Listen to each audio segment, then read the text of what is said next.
Hello, it's Rashmir here. So, what is your relationship with silence? In this video, I'm going to talk a little bit about silence and share with you something that I've put together that may be of interest if you're interested in exploring silence further or overcoming some of the barriers that you might have to spending time in silence. So if you've listened to my podcast, The Contemplative Edge, you'll know that I am a lover of silence. My favorite quote about silence is one from Gordon Hempton, who's an acoustic ecologist, and he goes around the world recording sounds. And one in particular really stood out for me, and that is a recording he made in the Hoh rainforest, which is in the Olympic Peninsula off the coast of Seattle. It's somewhere I used to live near. So it sort of, I guess, resonated on that level as well. But it's arguably one of the quietest isn't the right word. It's one of the places in the world, one of the few places where you are furthest away from any man-made sounds. And what's striking about his recording in the Hoh rainforest at this particular square inch is that it is a cacophony of sounds. There is so much life and noise in the square inch of the rainforest, but it's natural life and noise. So it's really quite a wonderful, enriching experience to just even listen to it, let alone spend time there.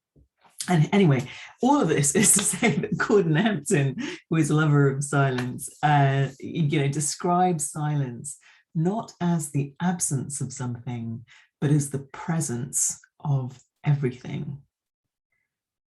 And I love that because that really resonates with my own experience of silence. Perhaps it resonates with yours as well. So a lot of people tend to think of silence as the absence of sound, but if you take a moment and just listen to silence, close your eyes if it's useful.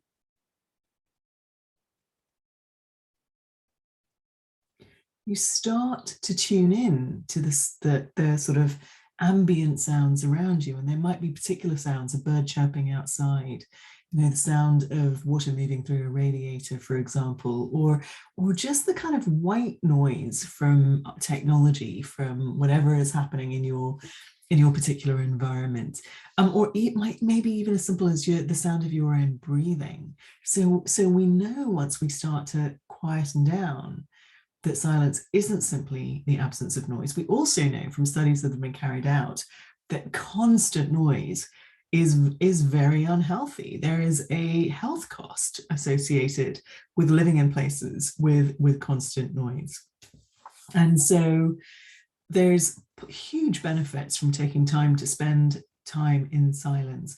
But more importantly, from a contemplative perspective, there's the opportunity and the possibility to really tune in, not just to your own wisdom, but to the larger collective field that exists. And from that place, to be much better, not just present, but much better able to tap into what is emerging and what wants to happen in any given moment. So cultivating your relationship with silence is an incredibly important thing that I would encourage you to do in whatever ways work for you. And if you're worried about doing that, because I know a lot of people struggle with, well, how do I find the time? Or I've got a constantly busy mind. There's no way I could just stop and spend time in silence. And I'm going to encourage you to sign up for the free 5-day challenge that I've put together called Sampling Silence. It's a way to help people start to find little moments of silence in their lives and to start to begin to harness those moments. It doesn't have to be a long time at all, but that's a way to begin evolving your relationship with silence and then being able to harness the power of silence in your life and your work. So if that sounds interesting, do sign up. I'm going to do several rounds for free just to kind of test the program, get feedback and refine it. We'd love to have you be part of the pilot group. And if that's not your cup of tea, that's fine too. Don't worry, find your own way forward. I'll also put a link to my podcast for those of you that are interested in learning more about silence. The series that's out at the moment, the first series, really sort of through a variety of episodes explores silence from a few different angles. So either way, whether it's listening to the podcast or signing up for the challenge, I hope I will see you and hear more about your own journey with silence in time. Thanks very much.